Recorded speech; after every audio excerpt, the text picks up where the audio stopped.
Consider supporting this podcast on Patreon.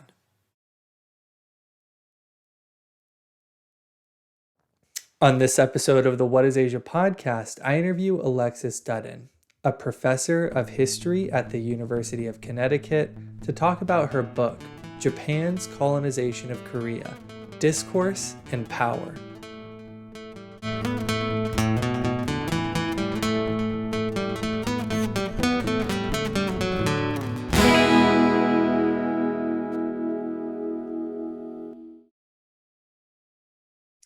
Dr. Dudden, thanks for coming on this episode of the What is Asia podcast.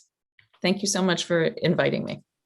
So I was struck by your book, Japan's Colonization of Korea, Discourse and Power. Bryna Goodman, who was actually on this podcast back in June of this year, I had her as a professor and she assigned this book in the class that I took with her. And I was just so struck by what you'd written. And part of the reason I was struck is because it looks at the period of Japanese colonization in Korea from the perspective of international law, and more specifically, the language that shaped it. So can you just start by elaborating a little bit more in detail about what it is that you're arguing at this book? And if you can supplement this with a little bit of historical context for the people who aren't that familiar with Japanese or Korean history. Thank you for these excellent questions. Thank you also for taking the time to read the book. I appreciate it very much. I didn't begin this project thinking that I was going to study international law. The project began in the 1990s when the topic of the Japanese Empire was being rethought by a number of scholars, and yet it was constantly being measured against other empires as either late or less than, or not really imperialism. And none of this really made sense to me, because what fascinates me, and I think many people who studied Japan in the 1870s and 80s, is the sheer energy of how to reorganize a nation into a nation. I mean, Japan is the place we call Japan today is got one of the longer, older traditional histories on the planet, and people love samurai and stuff like that, right? Great movies, great, all of that. But what really happens when there is a top-down revolution, 1867, 1868, is that the new leaders, the average age is about 22 years old of the new government of Japan, they realize that they have to completely reform their place into a nation. And the way they do that is through one of my favorite things in history is this great around the world study tour between 1871 and 1873. Over 100 young guys and a few women, girls too, travel throughout the world to discover how European and American societies are organized. And they pick up the sort of most important features: trains, that is to say, railroads, post offices, banks, new militaries, constitutions. In the mix, they realize that empire is the name of the game. For the powerful nations of the day are colonizing, are waging wars abroad for overseas territories. Now, these young leaders look at what's happening in China at the time, which is being carved up by especially Great Britain and eventually the United States. Great Britain, France, the United States are sort of dismembering China. And so these young leaders play sort of defensive empire, if that's a way of thinking about it, because they need to not have Japan be colonized. And it's something that I ask my students to think about always, which is Japan's the only Asian nation that doesn't get colonized by a European or American power at the time. Instead, it becomes the colonizer. So in the mix, all of these sort of historical academic books that were measuring Japan against the other empires and other forms of imperialism weren't really examining the intellectual energy. And I've always loved to read, I've always loved to translate. So I just started to look at the words that the Japanese leaders were using to describe the reorganization of Japan. In that vein, international legal terminology became really important in a way I wasn't expecting. And so that's how the project began. And one of the, again, I love language and I love looking at documents in their original form. And what fascinated me was all of a sudden the importation of French words for protectorate or annexation. And next to that, so the Japanese writing would put protectorato, but they would put the French and they would put little ways of pronouncing it next to the actual word. And then there would be definitions all written in this. And I realized that that made this a way to measure change. And that's really what history is, right? Change over time. And how do you measure it? I like to measure it in words. And in this case, I looked at international law.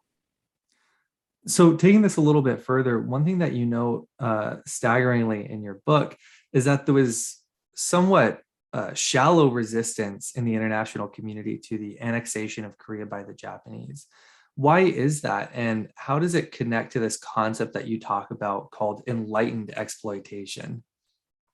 Well, shallow resistance is putting it delicately. There was great fanfare, right? I mean, Teddy Roosevelt won the second Nobel Peace Prize for essentially giving Korea to Japan as a war spoil.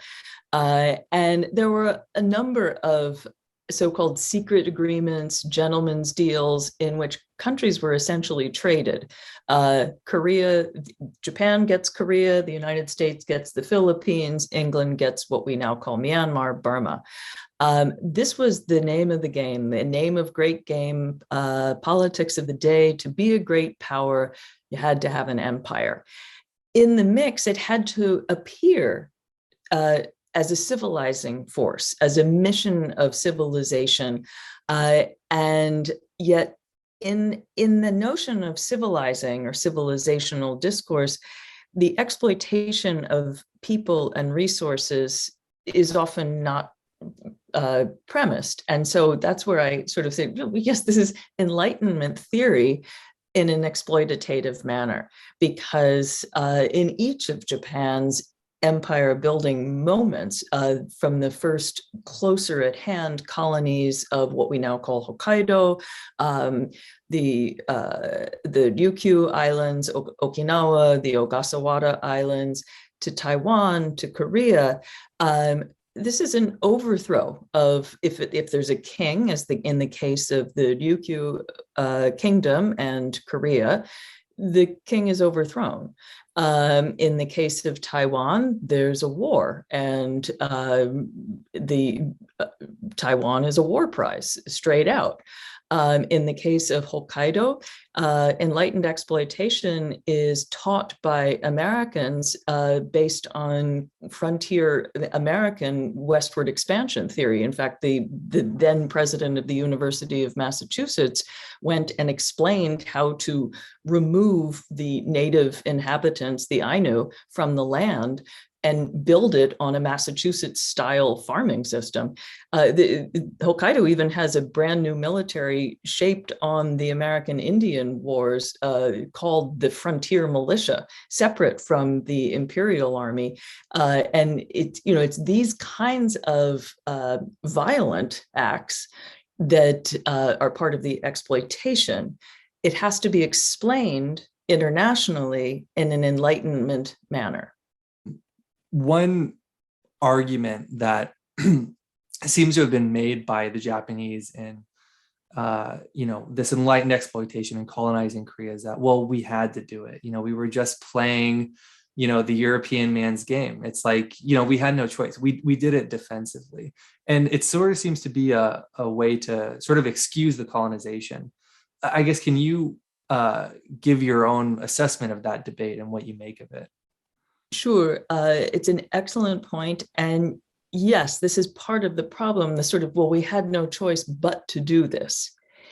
That thesis really has come about since Japan's catastrophic loss in 1945. And the sort of, well, we had to liberate Asia. on the one hand, yeah, there is truth to this in the sense that white powers were carving up Asia and exploiting Asians for their own purposes.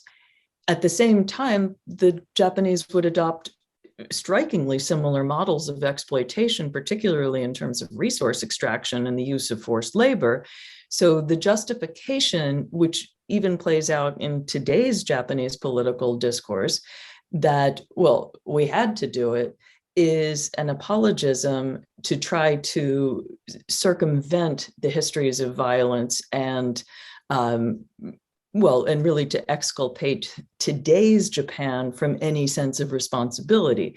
And that's where, you look at French actions today vis-a-vis the Congo. You look at England addressing even, the statue of Cecil Rhodes.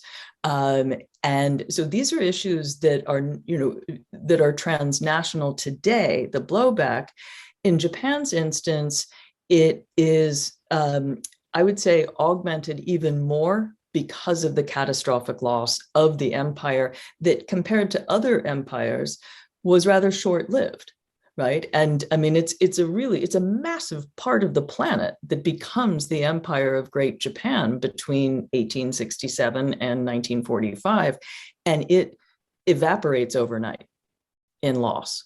And so that's part of today's dealings with, we had to do it.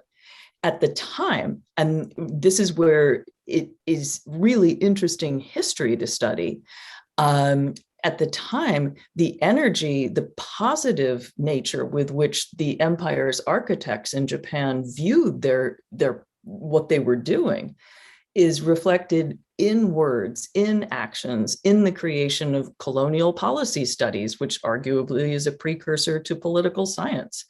But it was the intellectually positive endeavor of all powerful nations of the day. And so it is how Japan managed to become the colonizer and not colonized. The third chapter of your book is titled The Vocabulary of Power. So to note a few points about the argument that you make here, you contend that the Japanese became very sensitive to how a treaty should be crafted with specific attention to the words used, the implications, their meaning, etc. Can you elaborate further on the significance of the relationship between language and law/politics and the real world reverberations that are born from that relationship, both within the context of your research and in the broader world? So a way to look at this and to think about it in a broader, long history, Japan's becoming the powerful nation of Asia is an aberration in Asian history, right? I mean, China is the center. China had been the center, not even, for your listeners who may not study Chinese, even the Chinese character to write China is center, right? So it is the center of power, but power is not just out of the barrel of a gun. Power is defining intellectual pursuits. It's the way to define knowledge is also, I would argue and try to make the argument that if you're defining knowledge, you are the powerful place, you are the seat of power.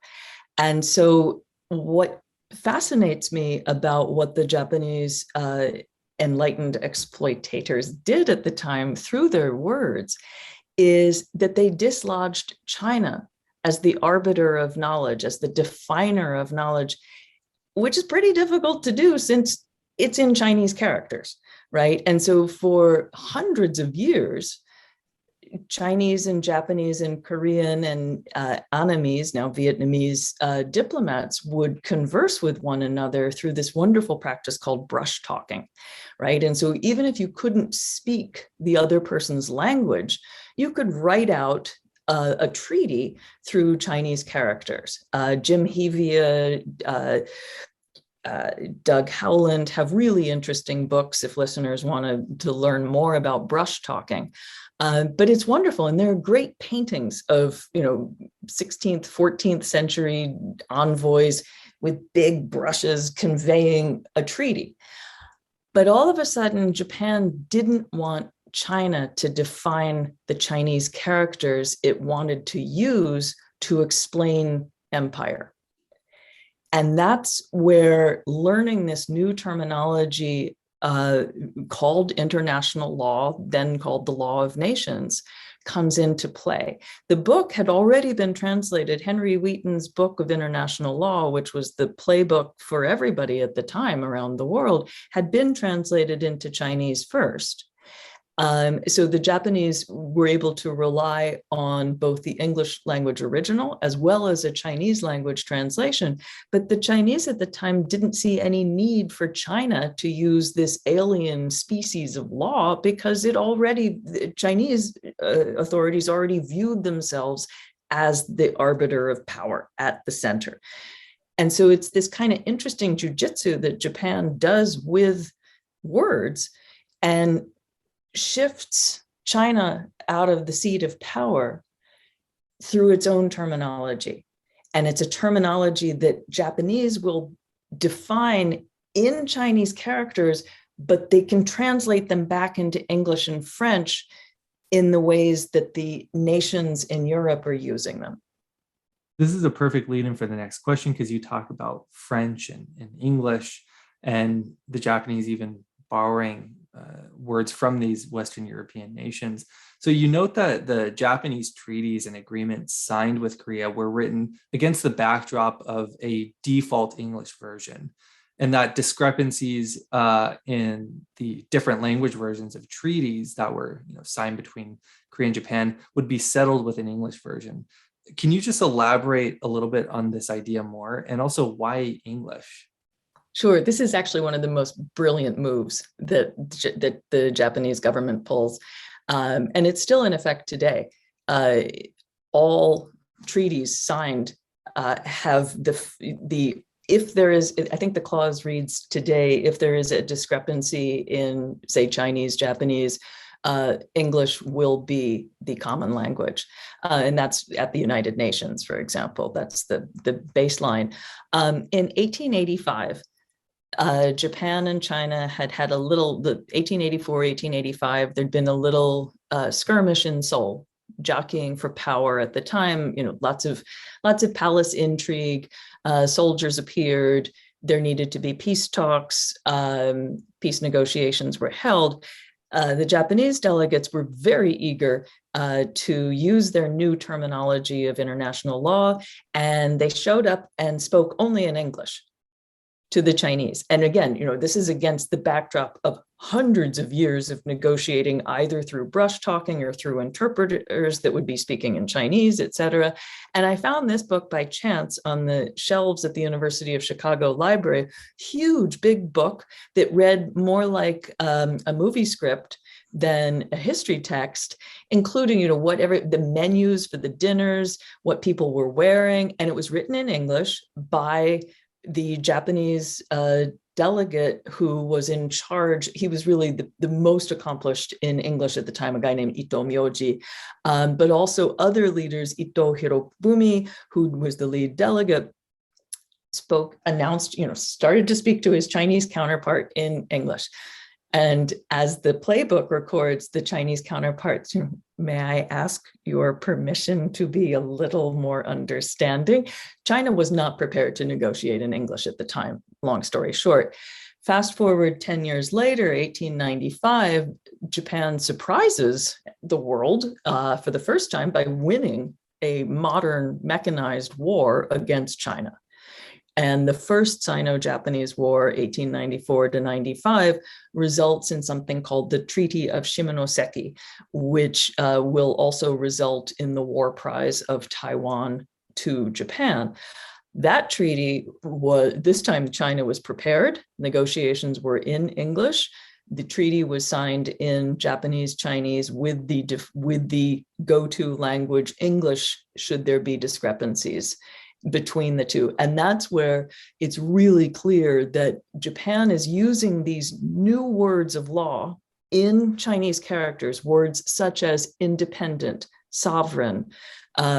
These are words, obviously, there had been the concept of sovereignty in China for millennia, but the but the then contemporary notion of sovereignty, the way it was being used in international law at the time, Japan wrote new Chinese characters for it. And so should the Chinese delegates have balked, the English term sovereignty would come into play, as well as independent, as well as, what Taiwan was now as a colony, et cetera, et cetera. So that's where you get this third party outlier that is now setting the bar should there be conversations. And some people, when I was working on this the first time, they said, well, what about French? I thought French was the diplomatic language of the day. That I seriously have not ever found a absolute proof positive answer to, other than I think English, because of Great Britain, was becoming far more important in terms of treaty language. And also at the time, more Japanese government officials had been studying English, although there was a very prominent international law professor whose French was equally good. What I'm trying to say is the two languages, English and French, were kind of hand in hand and mutually intelligible, and definitely not Chinese or Japanese. This, before we wrap up, I have one more question that's, I guess, a little more philosophical in nature, and it's a little long. So audience, bear with me here for a second. So you can correct me if I'm wrong in making this assessment about your book, but it seems at its foundation to have something of a postmodernist narrative to it. What I mean by that term postmodernism in basic terms is that it purports the notion that reality is subjective and is simply a perception that has been shaped by language. Your book, at least in terms of Japan's international connection with Korea during this period, seems to lend itself to that idea. Lately, if anyone goes on social media or just kind of sees what's happening in the social discourse, postmodernism has faced increasingly mounting criticisms led by scholars, namely Jordan Peterson, who's a clinical psychologist formerly at the University of Toronto. Well, someone like Peterson initially criticized postmodernism as being a disingenuous approach to understanding reality. He has, it's worth saying, in recent years, taken a more moderate stance that while postmodernism is an appropriate theory to be applied in some instances, many scholars unjustifiably use postmodernism as a foundation to explain nearly everything in their scholarship. Do you agree with the assessment of scholars like Peterson? That is to say, do we in fact use postmodernist thinkers like Foucault too often in our research? Should historians diversify our theoretical approach to studying history by incorporating scholars of other theoretical backgrounds, such as that of objectivism? And also, as an extension of that question, I think that your book provides a strong argument that language did, in fact, play a role in shaping the reality of the relationship between Japan and Korea and all of its subsequent implications. However, I wonder if you were just beginning to write this book today, would this growing critique of postmodernism by some scholars have had an effect on your approach to writing this book? It's an excellent and difficult question. And I've actually never heard Professor Peterson and Michel Foucault put in the same sentence before. And especially, I believe Mr. Peterson had his Twitter account taken away today or yesterday because he body shamed an Asian American. So I'm just, shouting out that his reality and my reality might not always align. As for critiquing an overuse of theoretical approaches, especially for scholars who trained in the 1990s, at some point it became kind of almost amusing that you couldn't get past the first paragraph of certain authors' arguments without them quoting 16 different French theorists, and you couldn't figure out what this book was going to be about. At the same time, Michel Foucault, in my humble estimation, is the best philosopher of the 20th century, from whom I learned a lot about how to think about history. And I think that that's something that I certainly am not going to name myself among the good historians, those of us who don't just want to list one thing after another, which is why a lot of people don't like history in the first place, right? It's because it's just a list of names and dates that you're never going to think about. So in terms of how to create an argument about something that has happened in the past, something that actually did happen, which I would call reality, is always, for me as an author, as a researcher, going to be a subjective process. And yet the reality of what happened, how I personally approach it will be through a variety of lenses, some informed by a philosopher such as Michel Foucault. I am currently very interested in a person, I think maybe this century's greatest philosopher, a man named Achille Mbembe, who expands on Foucault. He doesn't think Foucault went far enough. So Achille Mbembe, who teaches in South Africa, has an idea of necropolitics, which is the politics of death. And what he premises is violence, and looking at history through the lens of violence even more than has been done in the past. And I personally am finding that exceptionally helpful, given the history of horrors that defines the 20th century and certainly doesn't seem to be getting better in this century. And so for Mbembe, sovereignty is the decision, is sort of, you have sovereignty if you have the power to decide who to kill. And does that make me not look at reality? No, I'm watching the Russian invasion of Ukraine right now, and I'm thinking through the lens of this particular theorist. At the same time, I would want to look at the reality, the historical documents, the evidence, but I want to ask a question that's broader than just a list of names and dates. And so that's where looking at some of the theorists that I've read and really have helped me understand how to examine language. A couple of Russian structuralists, for example, looking at notions of translated words and terminology. Is a word the same if you're translating it through 3 different languages to get somewhere? I don't think that's highfalutin or too much academia. I think that's an important way to look at pieces of paper, because the obverse is sort of, over glorification of documentary evidence. And, we look at evidence from the past, and we now also listen to oral testimony as equally valid, something that took hundreds of years to count in scholarship. But it's important to have an oral testimony too. Do you weigh it the same? Do you approach it the same? No, you have to learn different ways of approaching different kinds of evidence.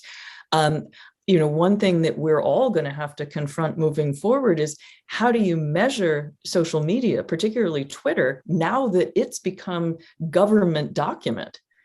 And that's going to be extremely difficult to do, not because because the truncated form, it's more like a telegram in some respects, but how do tweets measure up against a treaty? Because both are going to count as government, #1 official document over time. Well, Dr. Dudden, it's been great having you on. Thanks for coming on this episode of the What is Asia podcast. Thank you so much for having me. I really enjoyed our conversation. And for those who want to see more content, you can go to the What is Asia podcast YouTube channel or NakotaDefonso.com. We'll see you in the next episode.